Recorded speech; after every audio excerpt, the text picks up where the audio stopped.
Hey, what going on, people? Crypto Yard representing, we in the house, so let's jump into this one. Zimmy, and before we talk about what testnets are, which I'm sure a lot of you guys know already, even me myself, I already know, but I know it in like a layman's term, which wouldn't be a good way of explaining it to someone else. And I see someone ask, what was a testnet? And I mean, this has got something to do with FOMO 3D, of course, because we've been waiting so long and we've been told that the devs are doing private testing. So they're using the private testnet.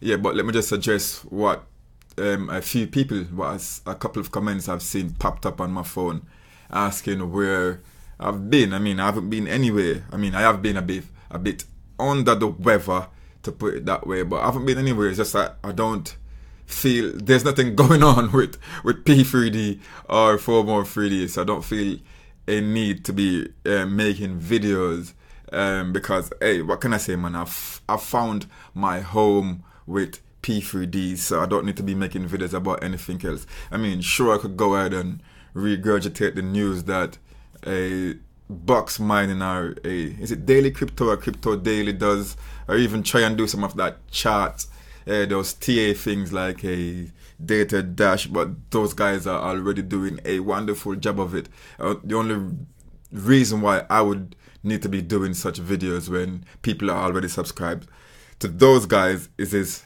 if I'm trying to get more subscribers.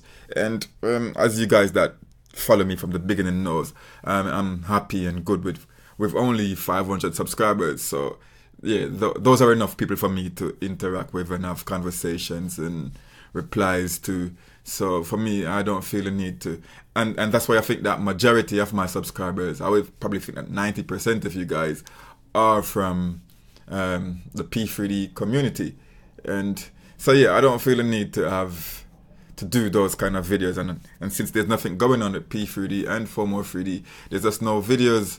There's no reason for me to really be making videos. And next thing I should say is, also I've basically been under the weather because I've inflicted some self-pain on myself. And as I said, for those of us that are waiting for FOMO 3D, we are masochistics, aren't we? I should say, yeah.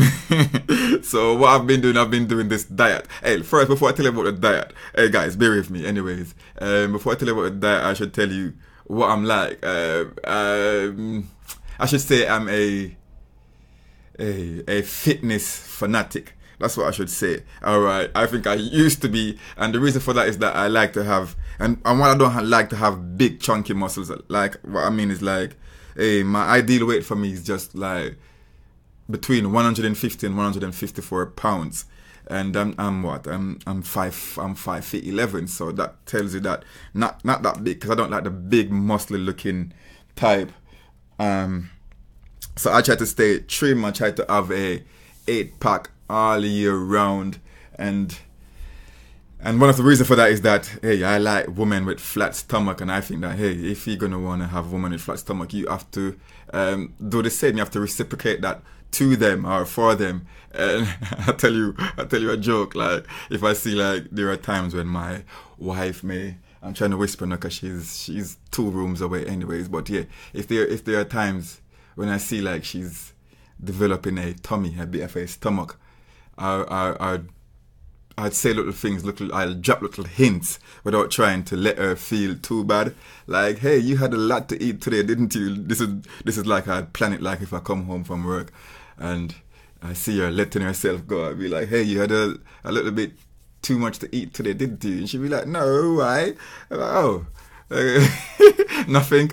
It's just that you got a bit of get me a full stomach going on there, and I don't know if she realizes it or not. That's what I'm doing, but she usually, well, I should think she does, but she doesn't go on about it, because what she usually does is she starts either dieting or she goes to the gym and that's the thing as well. I've got a gym. Well, I did have a gym at home, and that's why I've let myself go. Because we had some refurbishment done, and whereas I had a squat, a big size squat rack and everything, I had got all these Olympic bars, I got my bench, I got my dip station, Even the dumbbells I've got, they go like from I think they go from 9 kilogram all the way up to 62 kilograms. But these dumbbells are just it's just one dumbbell. It's just one set of dumbbell which you can change the weight into. I find that it keeps up. It takes up less space, so that's why. And it was really expensive. It was like something like £2,000. I forgot what they're called, but I had to pay £2,000 for this one set of dumbbell. But it's just that you can bring them up in weight. For those of you that are into weightlifting, you'll know what dumbbells I'm on about.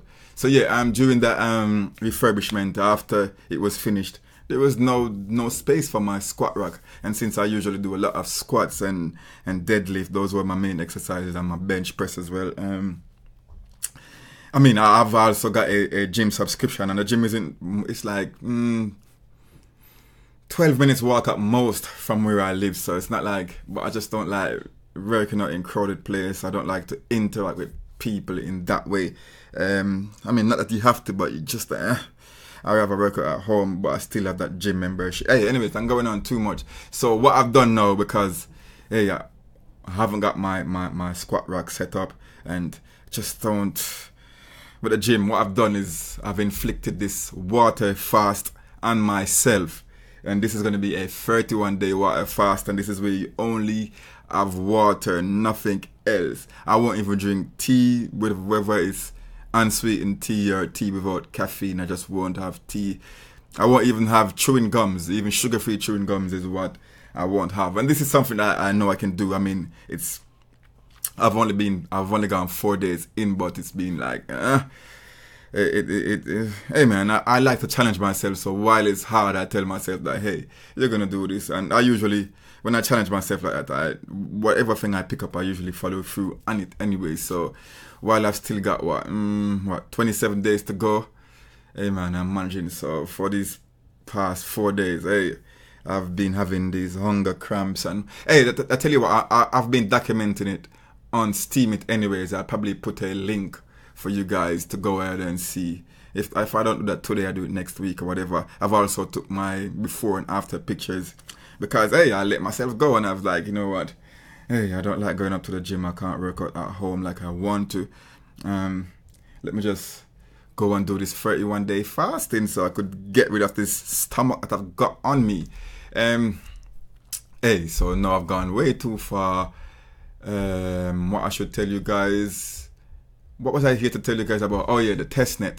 So I went to get an article to explain it to you better than I could, to the person that asked, better than I could.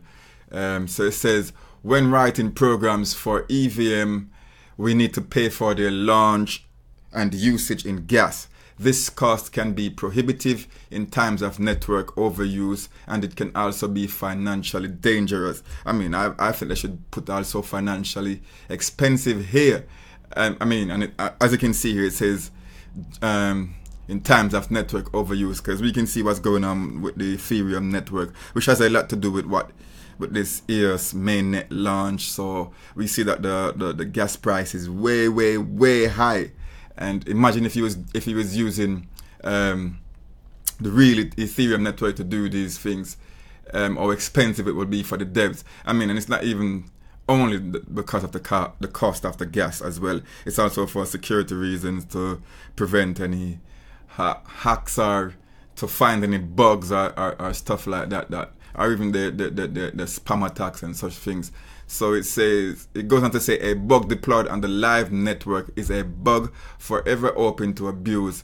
Any change on the Ethereum blockchain is permanent and cannot be undone. It says testnets are copies of the Ethereum blockchain, almost identical in every way to the mainnet, except in the fact that their ether is worthless. And of course, the software that's being deployed on these testnets. It goes on to show us that there are 3 types of testnets. So we've got the public one here, which is what we will be testing for, the FOMO 3D. And it says that one is available to everyone. They are connected to the internet. Anyone can connect to them at any time, even from popular wallet interfaces like MyEtherWallet or MetaMask. They go on to show us the Rapstan, the Rinkeby, and the Cova network. And if you go to the T thing and you go to right here, you'll see that all of these networks are there. So you got the main Ethereum network, and you got the Rapstan, and as I said, hey, the Rink B, they didn't. That's the one I was doing that testing on, if I remember. Yeah, it was. But what you should bear in mind as well, guys, the devs are actually working on their own. They've created their own blockchain to do their testing on. So I don't think we'll be doing it.